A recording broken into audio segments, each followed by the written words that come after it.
ಭೂಮಾಫಿಕರ ಬೇಡಿಕೆಗಳನ್ನು ಈಡೇರಿಸಲೇಬೇಕು. ನನ್ನ ಹೆಸರು ಕೀರ್ತಿ ಅಂತ ಹೇಳಿ, ನಾನು ಇಲ್ಲೇ ಲೈಸೆನ್ಸ್ ಸರ್ವೇಯರ್ ಆಗಿ ಚಿಕ್ಕಬಳ್ಳಾಪುರ ತಾಲೂಕಲ್ಲಿ ವರ್ಕ್ ಮಾಡ್ತಾ ಇದ್ದೀನಿ. ಈಗ ಆಲ್ರೆಡಿ ನಮ್ಮ ಜಿಲ್ಲಾಧ್ಯಕ್ಷರು ನಮ್ಮ ಕಷ್ಟಗಳನ್ನ ಹೇಳಿದ್ದಾರೆ.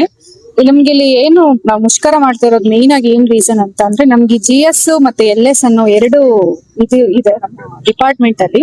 ನಾವು GS ಮಾಡುವಂತ ಎಲ್ಲಾ ಕೆಲಸಗಳನ್ನು ನಾವು ಸಹ ಮಾಡ್ತಾ ಇರೋವಿ. ನಾವು ಇವಾಗ ಎಸ್ಪೆಷಲಿ ಹೆಣ್ಮಕ್ಳು ಅಂತ ಅಂದ್ರೆ, ನಮ್ಗೆ ಇಲ್ಲಿ ಫೀಲ್ಡ್ ಮಾಡೋದಲ್ದೆ ನಮ್ಗೆ ಯಾವುದೇ ಸೌಲಭ್ಯಗಳಿಲ್ಲ. ಆಫೀಸಲ್ಲಿ ಕುತ್ಕೊಳ್ಳೋದಕ್ಕಾಗಿ ನಮ್ಗೆ ಅಂತ ಒಂದು ಚೇಂಬರ್ ಇಲ್ಲ, ಏನು ಇಲ್ಲ.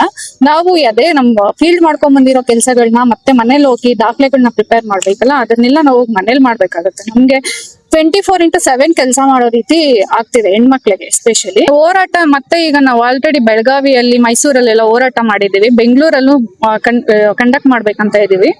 ಸೊ ಇಲ್ಲಿ ನಾವು ಹೋರಾಟ ನಿಲ್ಸಲ್ಲ ಸರ್. ನಮ್ದು ಏನೇ ಆಗ್ಲಿ ಈ ಸಲ ನಾವು ಆಲ್ರೆಡಿ ಎರಡ್ ಮೂರ್ ಸಲ ನಾವು ಹೋರಾಟ ಮಾಡಿ ಅವರು ನಮ್ಗೆ ಭರವಸೆ ನೀಡಿದ್ರು, ಮಾಡ್ಕೊಡ್ತೀವಿ ನಾವು 2 ತಿಂಗಳ ಟೈಮ್ ತಗೊಂಡು ಮಾಡ್ಕೊಡ್ತೀವಿ ಅಂತ ಭರವಸೆ ನೀಡಿದ್ರು ಸರ್. ಆದ್ರೆ ನಮ್ಗೆ ಯಾವ್ದೇ ಭರವಸೆ ನೀಡಿದಂಗೆ ಯಾವ್ದೇ ರೀತಿ ಅವರು ಕ್ರಮಗಳನ್ನ ತಗೊಂಡಿಲ್ಲ. ಆದ್ರಿಂದ ನಾವು ಈ ಸಲ ಮಾತ್ರ ಹೋರಾಟ ನಿಲ್ಸಲ್ಲ ಸರ್. 2 ತಿಂಗಳು ಮುಂಚೆನೆ ರಾಜ್ಯ ಕಮಿಷನರ್ ಅವ್ರಿಗೂ ರಾಜ್ಯ ಸಂಘದಿಂದ ಮನವಿ ಪತ್ರ ಕೊಟ್ಟಿದ್ವಿ. ಅದಾದ್ಮೇಲೆ ಭೂ ದಾಖಲೆ ಸಹಾಯ ನಿರ್ದೇಶಕರಿಗೆ 2 ಬಾರಿ ಮನವಿ ಕೊಟ್ಟಿದ್ರು. ನಿಮ್ಮ ಹತ್ರ ಫೈಲ್ ಇಟ್ಕೊಂಡಿದ್ರೆ ನೀವು ಕೆಲಸ ಮಾಡ್ತಾ ನಿಮ್ಮ ಮೇಲೆ FIR ಮಾಡ್ತೀವಿ ಅಂತ ನೋಟಿಸ್ ಮೇಲೆ ನೋಟಿಸ್ ಕೊಡ್ತಾ ಇದಾರೆ. ತುಂಬಾ ಕಿರುಕುಳ ಆಗ್ತಾ ಇದೆ. ನಮ್ಮ ಭೂಮಾಪಕರಿಗೆ ಏನ್ ಮಾಡ್ಬೇಕು ಅಂತ ಗೊತ್ತಾಗ್ತಲ್ಲ. ಇಂಥ ಪರಿಸ್ಥಿತಿಯಲ್ಲಿ ಅಧಿಕಾರಿಗಳು ಮೇಲಧಿಕಾರಿಗಳಿಗೆ ನಮ್ಮ ಕಷ್ಟಗಳನ್ನ ನೀಡಿ ಆದಷ್ಟು ಬೇಗ ತೀರ್ಮಾನ ಮಾಡ್ಬೇಕು ಸರ್. ನೀವು ಕೆಲಸ ಮಾಡ್ಲಿಲ್ಲ ಅಂದ್ರೆ FIR ಮಾಡ್ತೀವಿ ಅಂದ್ಬಿಟ್ಟು ಅಲ್ಲಲ್ಲಿ ಎಲ್ಲಾ ಕಡೆನೂ ಎದುರಿಸ್ತಾ ಇದಾರೆ ಸರ್. ಈ ಎದುರಿಸೋದ್ರಿಂದ ತುಂಬಾ ಭಯಭೀತರಾಗಿದ್ದಾರೆ ನಮ್ಮವರು. ಚಿಕ್ಕಬಳ್ಳಾಪುರ ನಿರಂತರ ಸುದ್ದಿಗಾಗಿ ಪಾಲಾರ್ ಪತ್ರಿಕೆ ಚಾನೆಲ್ಗೆ ಸಬ್ಸ್ಕ್ರೈಬ್ ಮಾಡಿ.